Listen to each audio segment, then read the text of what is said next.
Nakakatuwa lang si Baby Eliza. Naglalaro lang siya kanina habang ako naman ay nakahiga at nanonood ng YouTube.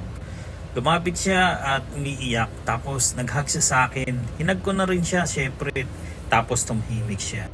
Pinagtimpla ko siya ng milk tapos ayan, gusto na palang matulog. Nakakatuwa lang kasi sa oras na kailangan kanya, nandoon ka. Pero nalungkot din ako kasi bigla naalala ko yung mga kuya niya na lumaki nang wala kami sa tabi nila. Kaya saludo talaga ako sa lahat ng mga OFW, lalo na sa mga nag-aalaga ng ibang anak habang ang kanilang mga anak malayo sa kanila at nasa bansang Pilipinas. Kaya sa lahat ng mga anak ng OFW, mahalin nyo ang inyong mga magulang. Hindi biro ang kanilang sakripisyo. Paramdam ninyo kung gaano nyo sila kamahal. Hindi natin alam kung hanggang kailan ang kanilang buhay.